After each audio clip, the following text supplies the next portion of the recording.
Hey guys, it's the RocketJump Film School, and we're wishing you a happy Thanksgiving by showing you how to style a full Thanksgiving dinner for the camera. Now, making food look perfect is a job called food styling, and food stylists are a part of a film's art department. They combine their love of food and cooking with visual storytelling and some creative problem solving.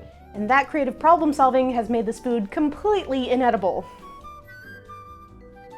Blech. So, where do we actually start when deciding how to style food on set?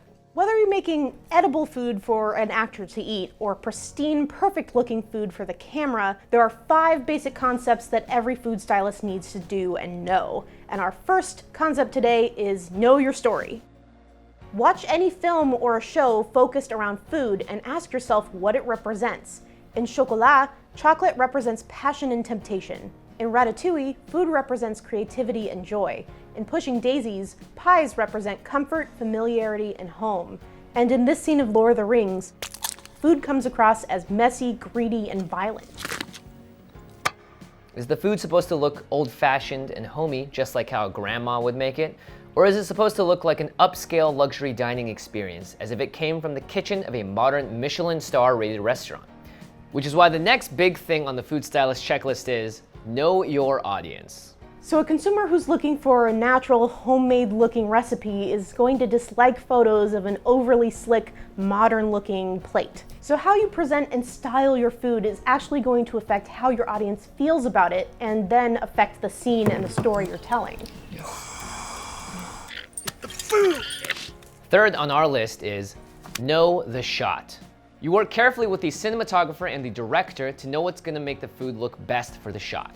You don't want to dress and style an entire turkey for one angle and then find out just last minute that they're going to shoot it from an entirely different angle.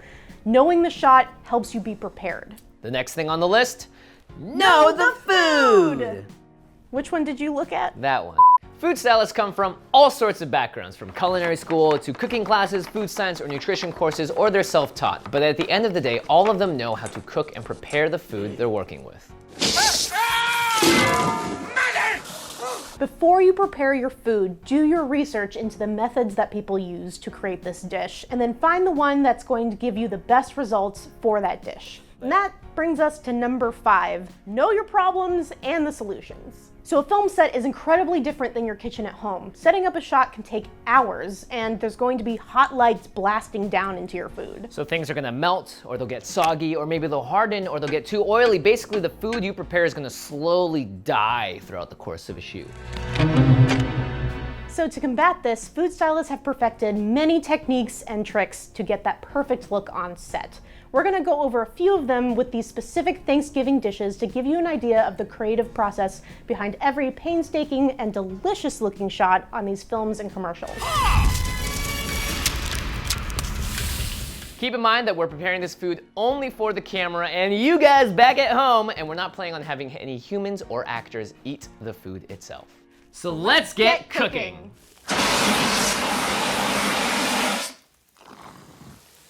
It's done. Turkey. Turkey! So we're gonna start with turkey. And there's some interesting things that need to happen with poultry, as I found out.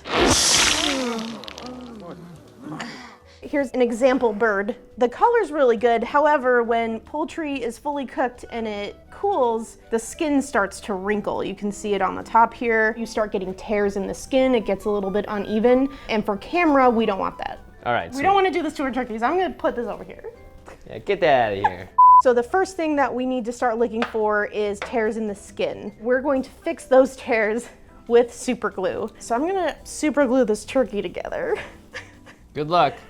So I see some stuff up here, like I see this little pock mark here. Yeah, the little pock marks here. So we're gonna go around the rest of this turkey, fill out any of the little pock marks or tears. It's a very delicate process. So we're gonna skip forward. The next thing you want to do is use T-pins to pin the skin down so it doesn't move or shift during cooking. You also want to super glue the wings to the side of the bird so they don't shift in the oven. The last step before we put this in the oven is to brush it with a vegetable oil just to make sure the skin stays moisturized and soft, and then we're going to put it in the oven at 350 degrees for about 30 minutes. We don't want to cook this turkey all the way. Yep. While the turkey is cooking, you want to create your browning liquid. This is made of 10 parts Angostura bitters, 1 part kitchen bouquet, 2 to 3 drops of yellow food coloring, and a few drops of clear dishwashing detergent. The detergent allows the mixture to stick to the well-oiled skin of the turkey. While Jimmy is getting that, I'm gonna take the turkey out of the oven. You wanna paint this sauce on while the turkey is still warm. It's gonna run off if it's too cold. Okay. Paint the turkey with the browning liquid until it reaches the desired color. Each coat makes the bird a little bit darker. If you want that herb roasted look, sprinkle a little bit of a dry herb mixture across the turkey and then paint over it again so it looks like it roasted into the skin. That looks pretty dang good. Let the turkey cool and garnish with sage or kale or rosemary or cranberries or anything that's going to make the colors pop. I think we're ready to shoot this. Me too. This looks beautiful. Looks great. Can't wait to eat it. Goodness. Don't eat that. Nope. Don't eat it. Won't.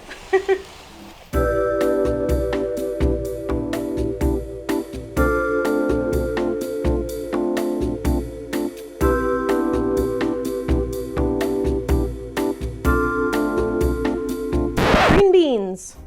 When you're picking green beans, look for freshness, a good shape, and good color. Small groups at a time, drop your green beans into a large pot of unsalted boiling water. Blanch these for 1 to 3 minutes until a little bit cooked, and then shock them in ice water immediately. Place on a paper towel lined tray to dry. Okay, so now that we've blanched and shocked our green beans, we're going to place them on our plate so it looks the best towards the camera angle that we're using. And you always want to keep an eye out because sometimes in the process of cooking, some of your green beans can have little like welts develop and stuff. Yeah, we have some brown. It's okay to still have these on the plate, just don't put them towards the front. And then now that this has been out for a little bit, they're starting to dry out. We don't have that sheen anymore. The big trick here is going to be hairspray. Food stylists spray this on greens like salads and lettuces and green beans and stuff like that to kind of make it pop right before you shoot, give it a little bit of glisten, make it feel a little extra green. It's so appetizing. Oh, look at how glistening these are. How green they're coming out. Oh Nice. boy. Look how beautiful those look. Can't wait to eat these. Working with butter. We tend to prefer to use margarine. It holds its shape better, is a brighter yellow than butter, and produces yellow liquid when melted. If you want a melted look, you can use a heat gun, a blow dryer, or hold a hot metal spatula close to the butter and let it melt. Do this right before you're ready to shoot. I think we have the point where we're ready to film this. Yeah, this is looking pretty good.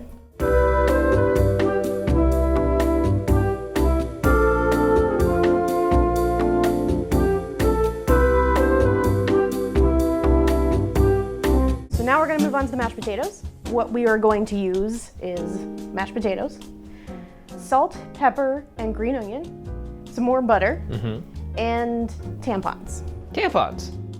So what I've done beforehand is actually filled our dish with gelatin about 3/4 of the way up, so the potatoes can just sit on top of it. So it looks like we have more potatoes than we actually do. So without the gelatin, this wouldn't even be coming outside of the bowl. Yeah. So that's the important part of having something on the bottom that also can't be seen. So if you looked down, you wouldn't see it. And we still want to favor the camera side, so I'm going to push it up a little bit here.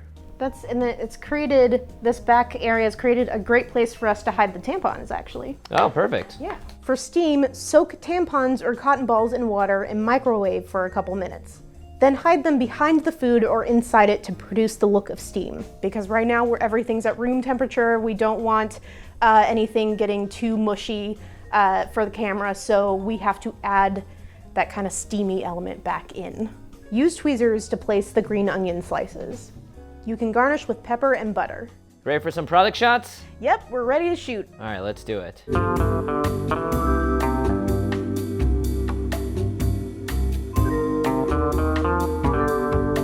All right, we finally made it to dessert. Pumpkin pie. What we're gonna do is put on a very delicious dollop of whipped cream. We have real whipped cream here, and then we're going to use Barbasol shaving cream just to show you the comparison of the two.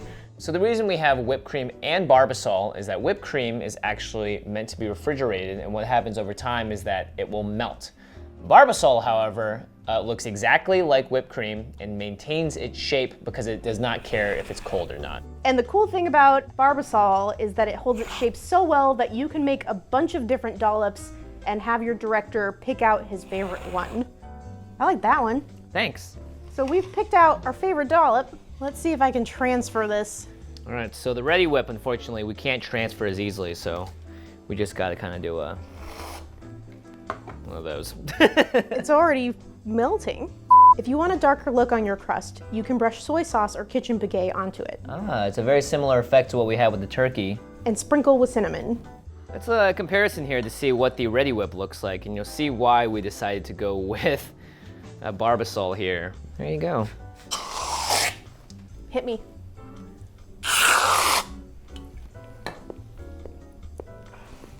It's good. That's good.